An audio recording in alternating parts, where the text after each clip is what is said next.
మీరు చౌదరి గారు నాకైతే ఒకటి తెలుసు, మీరు ఒక ఆలోచనలో పట్టిపోయారు.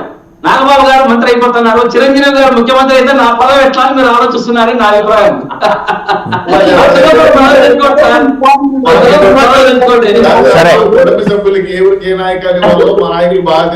సరే సరే ఒకసారి నాగార్జున గారు మాట్లాడతారు. నాగార్జున గారు, సార్ ఇంతమంది ఇన్ని మాఫియాలకి ఆయన పదవులు ఇచ్చి షర్మిల గారికి ఎందుకు లేదండి?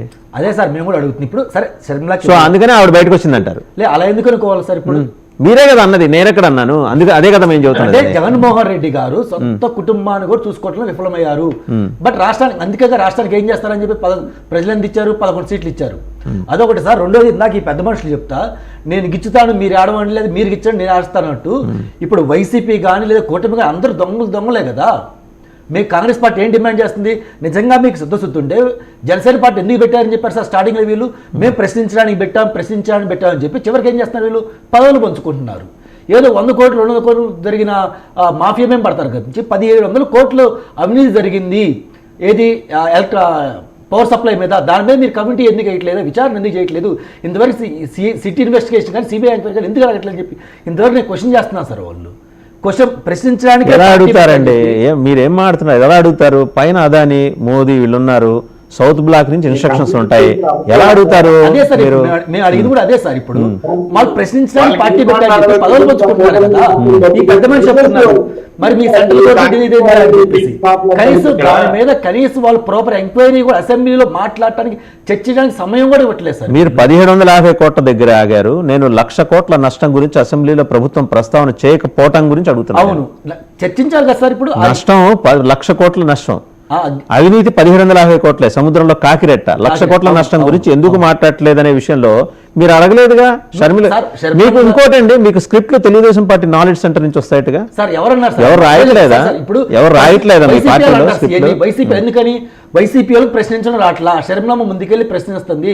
బహుశా షర్మిలమ్మ కాంగ్రెస్ పార్టీ నిలబెడితే వైసీపీ ఉండదు. మీరు ఒకసారి మీరు తెలుగుదేశం పార్టీ స్క్రిప్ట్ ను మీ షర్మిలమ్మ గారి స్క్రిప్ట్ ఒకసారి పక్కన పెట్టుకుని చదువుకోండి. కింద సంతకాలు మారితే పైన ఆస్ట్రీ సబ్జెక్ట్ ఒకటే.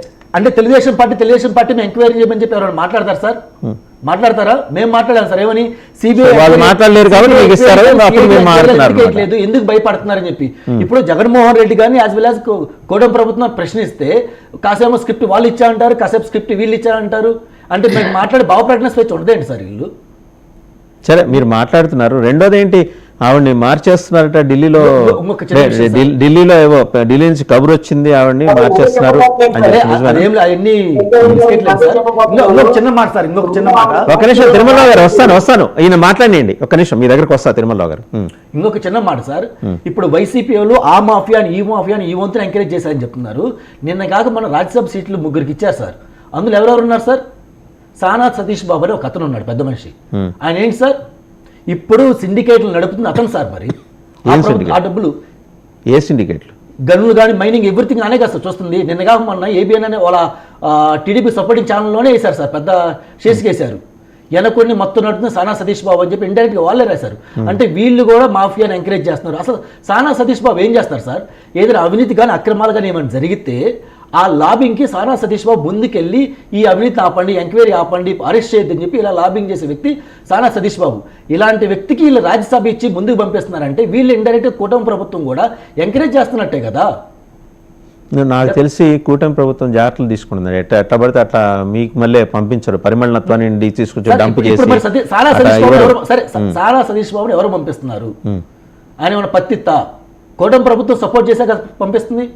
ఆయన మైనింగ్లో ఇంకొక దాంట్లో అవినీతికి చేసే డబ్బులు మొత్తం ఇచ్చేస్తున్నారు కదా సార్. ఇప్పుడు సార్ చౌదరి గారిని అడుగుతాను, నాకు పెద్ద నాలెడ్జ్ లేదు, చౌదరి గారికి తెలుసు బాగా. ఇప్పుడు సానా సతీష్ గారి మీద మాఫియా అని నిందలని వేయటంలో మాట్లాడడం తప్పు కాదు, కానీ ఆయన ఎక్కడ అంత దందాలు చేశాడు, లేదంటే మాఫియా డౌన్ గా వ్యవహారం చేయలేదు. పార్టీ కోసం పనిచేశాడు. పార్టీలో సతీష్ బాబు ఏ పని చేశాడు చెప్పండి? ఇక్కడ మీకు తెలియదు. బ్యాక్ ఆఫీస్ వేరు, బేదా మస్తాన్ వలి గారు ఏ పని చేశారు? బేదా మస్తాన్ గారు ఏ పని చేశారు? లేదు, క్రెడిబిలిటీ ఉన్నదని చెప్పాలి సార్ మీరు. నిన్న కాక మన వైసీపీలో పదవులు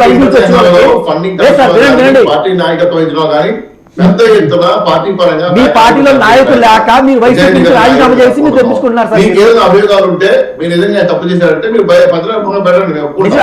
అదే పెట్టుకోండి సార్. మీరు 4 మాటలు చెప్పండి. లేదు సానా సతీష్ బాబు గారి గురించి 4 మాటలు చెప్పండి.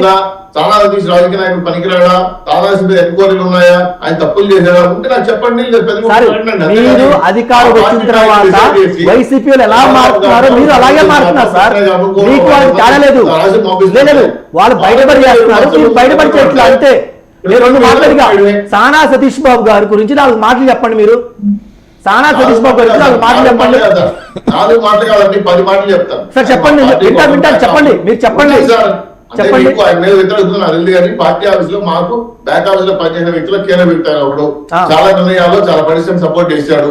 దేశ విదేశాల్లో పార్టీలు పెట్టడంలో, పార్టీ ఇంటర్నేషనల్ గా వ్యవహరించడంలో కూడా చాలా కీలక పదవి వహించాడు. తానా సభలో కూడా కీలక వహించాడు. తప్పు జరిగాయని మీరు చెప్తుంటే బయట పెట్టండి. మీకు తానా సభలో కూడా ఆయన ఒక గవర్నమెంట్ ఎంప్లాయీగా ఉండి ఎన్ఆర్ఐలో చక్రం తిప్పాడా సార్? కొంచెం చెప్పండి, నమ్మేటట్టు ఉండాలి సార్ చెప్పేది కూడా. ఆయన ఒక లాబీస్ట్ ని మీరు రాజ్యసభ పంపిస్తున్నారంటే ఇంకెంత లాబింగ్ సార్? మీ కూడా ప్రభుత్వంలోనే బీజేపీయే అతని మీద అరెస్ట్ చేసింది సార్. బీజేపీయే అరెస్ట్ చేసింది సార్ తను. మీ బీజేపీ పార్టీయే ఆయన మీద ఎంక్వైరీ చేసింది సార్.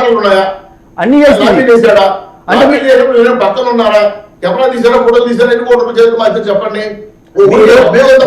నిజాలు ఒప్పుకోవటంలో భయపడుతున్నారు. ఏదో నిజాలు మాట్లాడండి.